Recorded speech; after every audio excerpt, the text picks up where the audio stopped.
A medium deck, a medium week, a medium result, and thus we're changing the name for this week. Hey everybody, welcome back to Progression Playoffs, Medium End, with me, Medium Gavin. There we go, show them the pool. We are on a strict one joke intro schedule. And now for the extremely medium pool. Here we are, I promised medium and I intend on delivering. Before we get started with the pool though, I have pretty much moved off of showing the pulls in the video for the time being. I am streaming my pulls the day before we play every progression. I normally put it up on Twitter. I'll put it up like an hour or so before I'm going to do the pulls. Normally in the evenings. So sorry, all you EU viewers. But if you want to catch the pulls, you can come hang out with us on stream. Alright, now let's get down to it. So, the cards that we pulled this week that we were interested in were few and far between. First being Oshalon's dad, Magishalon. I have no idea what this card is, other than it's Oshalon's dad. Kari Curry Ninja Cuck, and if you're wondering why I am pronouncing the name like that, it's because we only pulled one and it's a common. It just set out to Kari Curry Cuck us. Gamer the Nordic Beast, this is Kelbeck. We saw Danny playing this card, I think. It's not bad. We were definitely not going to play it this week, but maybe we'll play it for the last week. We'll test it. Kari Curry Watchdog, a large suite of 6 samurais that we did pull 3 Shien's smoke signal for. We're probably not going to do anything with it. We might test it out. There's not a big payoff to 6 Sams. Kari Curry Cash Cab, the second card that we wanted in this set. These Tiki Boys. Zingzanu Replica. And Nordic Relic Michizor. Not going to play it this week, obviously. But maybe in the next week. We're going to try it. Lo and behold, it's the exact same psychic package that we've been seeing for weeks. Only Kari Curry flavored this time. Because we learned that Kari Curries were bonkers. Alright.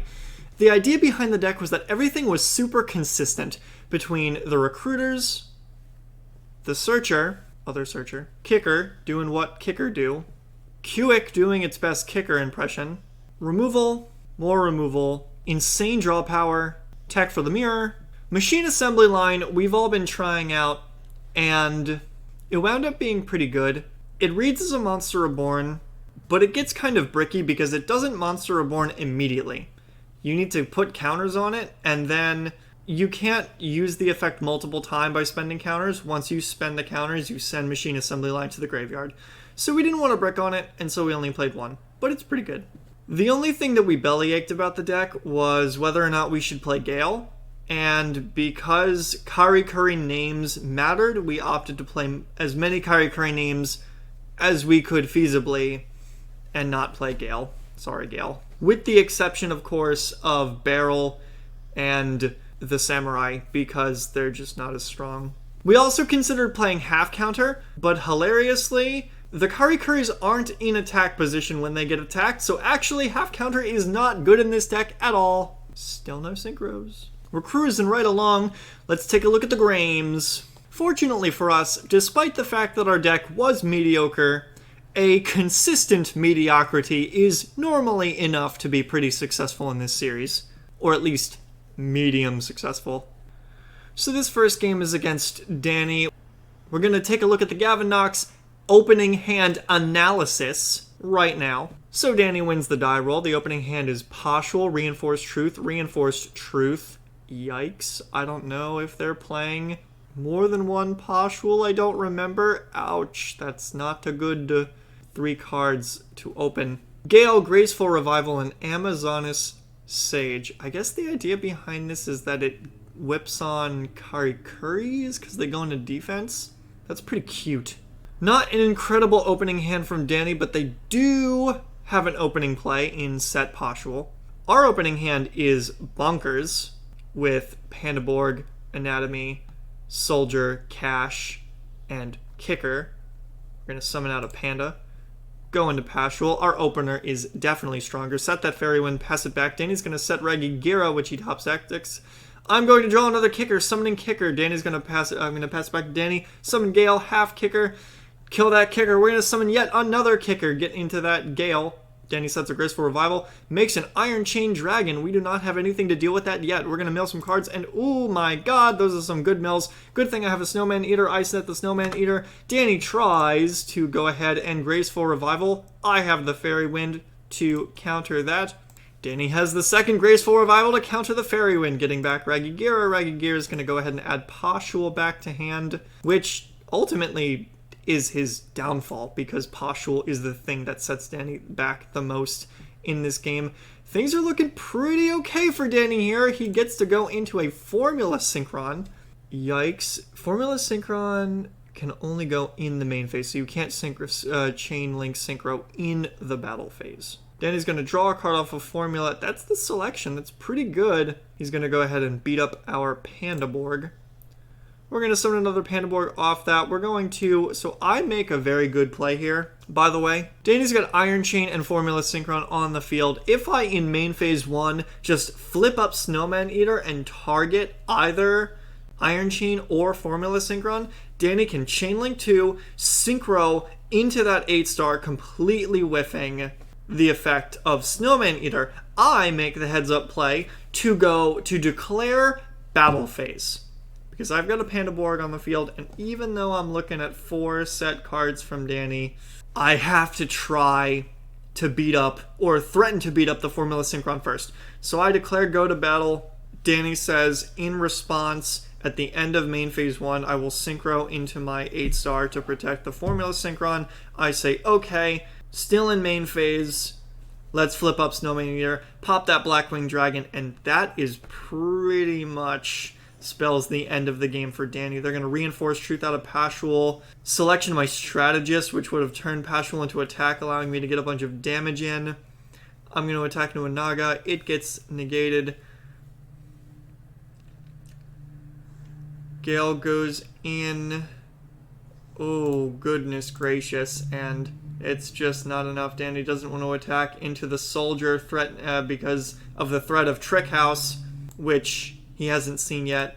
That allows me to pop my Anatomy, grab another soldier off of Cash to make lethal into the Naga. I may have been playing a medium deck, but these were far from medium games. These games were very good. The Danny game was really good, and this game against Brent is about to be really, really good. Let's get into it. I can't win a die roll this week to save my life, so Brent goes first, and we get into the Gavin Knox opening hand analysis. Brent's hand is Snowman Eater, Double Cyclone, Kari Clock, Shredder, Double Strategist. My hand is Pandaborg, Trick House, Shackles, Strategist, Watchdog, and Fairy Wind. Some good stuff in both of our hands, but really it's awkward. We're both just about an anatomy off of really unlocking our hands. So Brent's going to go ahead and set Snowman Eater. That is going to go ahead and eat our Pandaborg. We'll set 2 and be on our way. That's Anatomy. Summon Strategist. Go put a counter on Anatomy. Go into Iron Chain Dragon. And this is the thing that really helps Brent in this game, is that my life total gets really quickly, really fast, because they can just get in this chunk damage.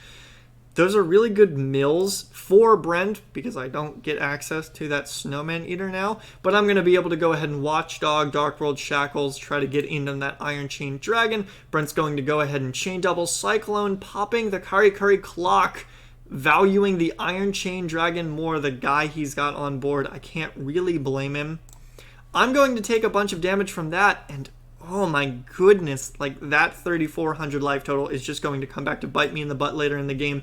Brent's going to top deck a soldier, go into our Watchdog, we're going to Trick House it, we're going to Trick House again to get the soldier, and then at the end of the battle phase, we're going to Fairy Wind to get that Anatomy off the board. And at this point, wow, top deck Anatomy, I'm believing, wow, I'm in a fantastic spot. I'm going to get to activate Anatomy this turn to draw 2 cards, get 2 cards up on Brent, get in for 1,100 points of damage of chip. Those are some pretty good cards to draw. Brent's going to draw Curry Goblin Attack Force. Getting over our Watchdog. We're gonna summon our Pandaborg and get in. Curry Trick House is an amazing draw. Brent, though, gets that Saison, that Watchdog, and I have to make a hard decision of, do I Trick House here? I decide that I really need to save the Trick House for a bigger threat, so I don't do it, which is fine. Didn't really matter in the grand scheme of things. I'm going to take 100 damage, and I'm going to set a Snowman Eater, because I need all of the board pressure and removal that I can get, and my life total is getting really low, so summoning the Merchant is just kind of sus. Oh, Brent top decks a cuck, and we get cucked. Brent gets to destroy our Strategist, summon out their own Strategist, put my Pandaborg in D, go into Bury, summon a Soldier from the deck. We top deck a Soldier, and, like, what are we going to do against Bury? They Bury effect to flip our Snowman up. Now we're sitting with our pants down with a 0 attack monster on the field. Brent gets to use the Watchdog's effect to take battle damage and boost the attack of the all Curries on the field by 800. And don't let Dueling Book lie to you. Brent attacks Soldier into Snowman Eater for exact lethal. It was a good game, and we were this close to taking it. With that, let's see what everybody else played. I have 2 things to say about Joe's deck. 1, big piece of shit. Big piece of shit. 2, I actually think Joe is a genius. I think the combination of Kawaki Merus and the Tikis is really, really, really good and smart. Joe has a playset of Guardian, Sandman, and Wall. I would be wondering if Joe has more Tikis, because I think if you max out on Tikis, this deck is actually good. Cut stuff like Fairy Wind, because it nombos you hard, and Changing Destiny. Max out on half counter. I think this deck could actually be good. God, was everybody just playing good decks this week? Leah's deck is insane, and she only lost because Danny is a god among men. We've got Duplock with the flip-flops. We've got Watlock. We've got Giraffe. We've got Thunder Removal. We got Red Screen. Deck is nice. I'm scared for this. I'm kind of terrified that this deck is still here. Really, the card that we have to point to in this deck is Dark Strike Fighter. Danny's deck, really solid X-Saber pool that he has. Wow, he was on the 3 Pashul and the 3 Warrior Summon from deck level 2 cards, so it wasn't a brick in the opening after all. Just a good stuff. Kicker, Nordic Beasts, Saison, Fultrol. Danny's showing off his good. I have no idea what the spell card in between Book of Eclipse and Fairy Wind is. Fiendish Chain is nuts. Selection. Gotta congratulate Danny. He did no thinking about progression during the week, and it paid off. So, go Team Danny. Also, here we're passing the X-Saber buck down the line, and while we're musing about that, I do have an Emrys Blade and a Dark Soul, and a Fultrol. I don't have any full Helm Knight or Garson, though. That's what makes it really, really hard. And the deck that separated the ducks from the geese this week. Brent's deck, of course. Brent also did not find the 3 cuck. Only 2. Was still enough to find it against me. Brent playing Shredder. That's so smart. I was never going to win a Curry Mirror against Brent. Brent is up the Goblin Attack Force, Ninja Saison, a Cuick. Brent opted to play 3 Watchdog, and I opted to play 2. That was a choice of mine. 3 Showdown Castle and Clock. Brent was in the position where he could play full power, pure Curry. I still needed to play the Psychic package, and it brought mine down. I mean, really, let's be honest. The card that beat me was Bury. It's the fact that Brent has Bury. What am I going to do about that? Here are the bans, and boy, oh boy, is this progression playoffs really heating up. Curry's gutted. Anatomy, gone. Trick House, gone. I am really excited to be able to test again for next week, now that I have to play another deck again, too. I can't just play... Well, no, I can just play Psychic plus the next thing. We just got to figure out what that next thing is. Maybe it's going to be X-Sabers, because we're sort of all passing around the X-Sabers. And the standings Leah and Joe both lost this week, so I'm just creeping up. I'm only 2 behind. Come on, let's go, Gavin. I am so in contention for the 5Ds now. Ooh, this is exciting. If Brent wins 2 games next week too, he could totally be in contention. Joe or Leah, because they're both in the last place spot, playing each other, one of them is going to be gaining at least 1 point this week. Hopefully they will only gain that 1, and Brent will shut them down after. It's exciting. This is an exciting time to be in the playoffs. Thanks everybody so much for joining me on this very medium week. Not a big failure, but also not the bad end that we were hoping for. Jeez, can you believe we are at the end of 5Ds next week? We get to play the live show soon. Let's go. Bring back Ronan Toden. I can already feel the frog power coursing through my veins. Like I said, next week is the last set, and I think TGs are coming out in the last set. Very excited about that. Hopefully we'll pull a single TG monster. Most of them are rare. How bad could that go? Hopefully it will go very well, and then we will find ourselves on the last potential bad end of 5Ds. I will see you then, everybody.